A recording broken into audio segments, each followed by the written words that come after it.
like Clark, I can't stop. Fuck around, make my 40 pop. No popcorn, I pop pistols. Reaming my body, clothing no issue. Bitch, you look sick, you need a tissue. You drop a body, I just might bless you. I'm metrosexual.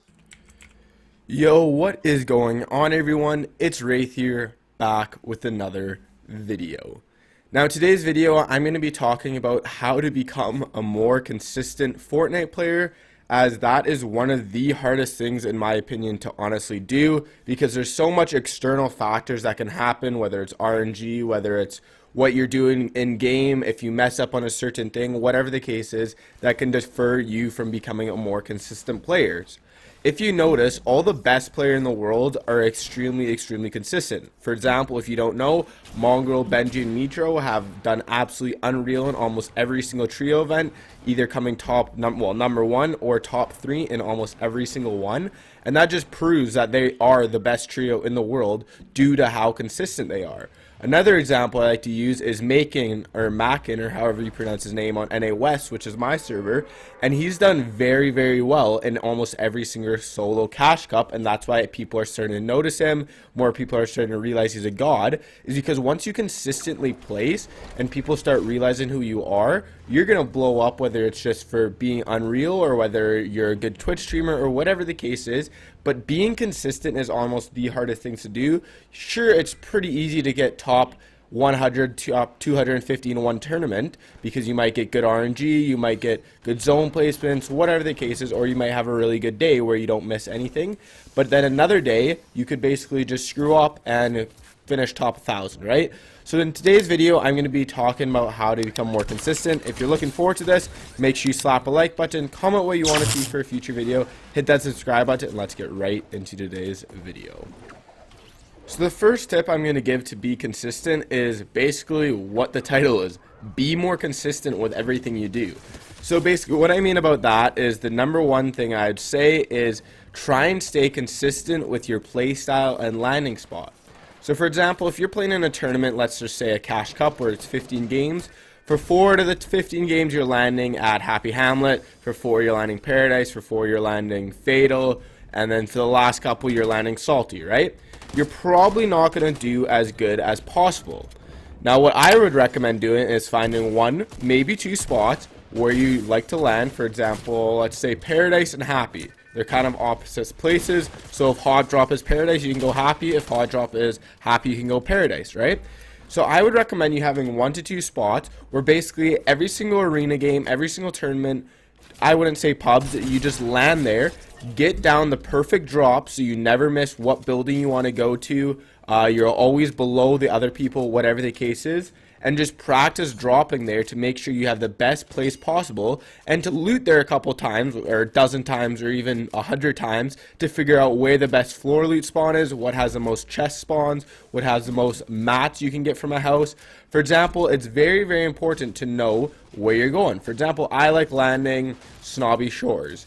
What I do is I went into a playground for around an hour and a half and just simply walked around Snobby, making sure I knew where every chest spawn was, every floor loot spawn was, an ammo box, and what gave the most mats. That way I can be most prepared and quickest to be prepared for a fight if I have to fight off spawn in Snobby. So if you keep your kind of place, your landing spot more consistent, the more consistent you're going to be, and the more, not powerful, but the more active you're going to be, and the more ready you are to take a fight. Same with staying consistent with your playstyle. If you're a W key in one game and then the next game you just play super passive, it's going to be a really weird kind of style to switch between. Now obviously it's a little bit different. You have to play to what you need. So for example, if you need a lot of points and you need to W key a little bit more, that's understandable. But if you're just switching between playstyles, going for kills one game, going for placement the other game, probably not the best thing. You want to stay consistent. Maybe go for 2 kills, play passive, box up, and then go for kills endgame. Or if you like W keying, W key once you get to top 25, or whatever the case is. Like, figure out what your playstyle is and stick with it. The next tip, and this is a big one, is again, stay consistent with your warm-up. If you're just hopping on Fortnite and going right into a tournament, you're probably not going to be doing as good as you possibly can. What I recommend doing is at least try and get 30 minutes in of warm-up every single day, and that's very least, and try and stick close to the same regimen you do.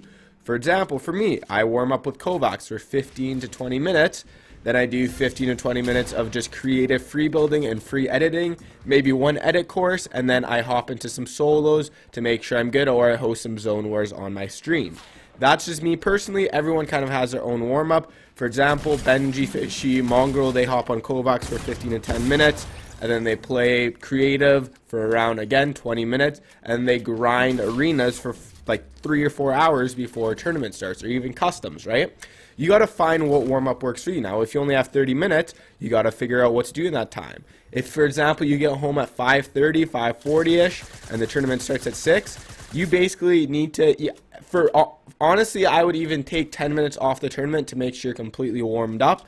Like, just wait an extra till 6:10 and just continue to warm up to make sure you're ready to go. Because if you don't get a good warm-up in, you're not going to play as good as you possibly can. Now, my next tip is realizing what mistakes you do and consistently try your best to fix them, which will allow you to become a more consistent player because you're not going to die as much. Basically, what this means is try VOD reviewing yourself, or try figuring out what you did to die in that scenario.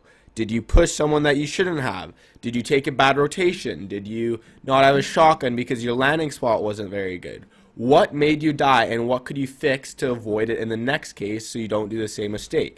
If you start kind of analyzing your mistakes, fixing them so you don't make them anymore, well, then you're not going to die as much because you're not going to be making the same mistakes over and over again. Now, this one is extremely hard to do, but trust me, it is worth it in the long run. Now, this next tip may probably sound weird, and a lot of you guys probably will be like, hey, what do you mean? Is before tournaments or before you have a big game, get a good sleep. Trust me, I don't know if it's just me, but a lot of pros, all my friends, once you get a good sleep, like 8 hours plus, you feel way better, you feel way more energized, you feel awake, you feel ready to go, you feel in the zone. Yet if you only get 6, 5, 4 hours of sleep, you're not going to feel that good. You're going to feel tired. You're going to feel sluggish. You might get tilted easily, which I'll talk about later. And it's just not as good. Now, trust me, if you get a good sleep, and I know some of you guys might be like, well, I wanted to grind creative till 3 a.m. last night. Well, it's honestly probably better to get a good sleep and feel energized than it is to spend your hours not sleeping, grinding the game.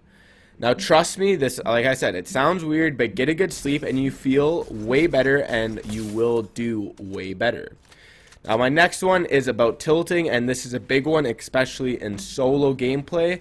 And a lot of people, including myself, actually tilt, which basically it's when you die to a stupid thing, or maybe you didn't get a shotgun because your drop wasn't good or whatever. You end up blaming the game, or you just get frustrated at yourself or the other player or Epic, and you just start to get mad and you're not in your right state of mind, and then you just play bad. You make bad plays, you push people who are bad. So the biggest thing I try and avoid by staying calm, talking with someone else during the tournament, or just relaxing, is try not to tilt. Because if you tilt, you may as well just get off the game, because you're not going to win and you're not going to do well. You see pro players do it all the time. If they die, they're just like, hey, whatever, I died, here's what I did wrong, and then they go into the next game with a positive attitude. Because if you're going in and you're mad and you're frustrated, trust me, you're not going to do as good.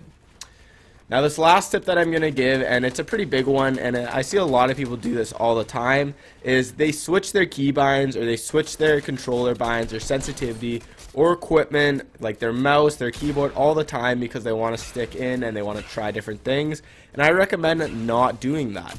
Staying consistent is very hard to do, and if you're switching up your keybinds so you don't know how to build a wall, or you get a new mouse with a completely different weight, completely different style, whatever the case is, or even a new mouse pad every single couple of weeks, you're not going to be as consistent. I know all pro players hate changing their binds, hate changing their peripherals, hate changing their mouse, hate changing their controller, hate changing their sensitivity, because you have to relearn what you've been practicing on for months and months, or even weeks and weeks. Some of them even years, if they've been using the mouse or their controller for years. If they switch it, they don't feel as good.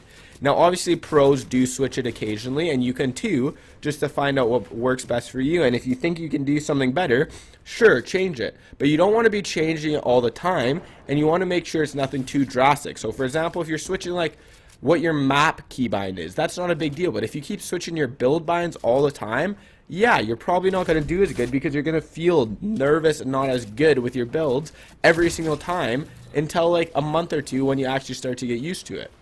So hopefully you enjoyed this video. If you did, make sure you slap a like button, comment what you want to see for a future video. I'm always reading you guys' comments and I always try my best to reply. Hit that like button and make sure you use creator code WraithFN in the item shop. Now I'll see you guys all in the next video. Have a good one everyone, and I'll see you guys then. Peace.